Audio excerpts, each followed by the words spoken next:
Hey, welcome back to the Corona Cabin Cook Show. Now, let's just say that instead of buying too much toilet paper, you bought too many fresh vegetables, which would have been the smart thing to do. And now they're all going bad.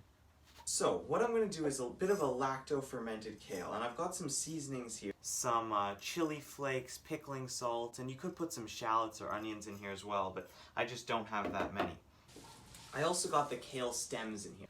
And you can generally just, I think people wouldn't use these, but I'm going to chop up these stems, and hopefully they'll soften enough that you can eat them. So, stems in there, kale's in there. I'm going to take my seasoning now and just put it into the mortar and pestle.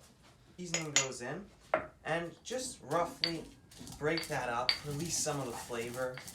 You can already smell that just coming out. You can see right there and there, just like a thick paste. Alright, all ground up, and then we just pop that into there. And now salt.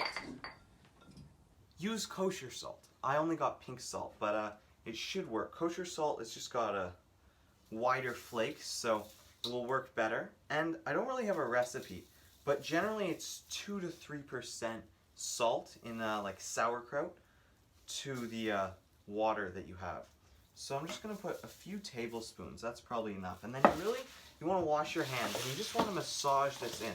And what's going to happen is all the salt is going to pull out the moisture from the kale, and it's just going to start to soften right up. And then all the bacteria in here are going to start to ferment in our jar, which I'm going to get in a sec. Our family eats a lot of sauerkraut. We actually went on a vacation to Jamaica for 2 weeks, and my mother had a sauerkraut craving, and so she started cooking sauerkraut in our hotel room. And the housekeeping thing came and tried to throw it out, and she was like, we don't eat no rotten vegetables in Jamaica. And that was the Jamaicans' introduction to sauerkraut. And it's true, this can go very wrong. If your jar isn't sterilized, which could be a small issue out here in the cabin, or you don't cover it in water. One time I was making sauerkraut for a school project, and for some reason I was trying to see if I could do it without adding any water, because generally you top up the water from what the moisture is pulled out from the kale or cabbage, and it went very moldy.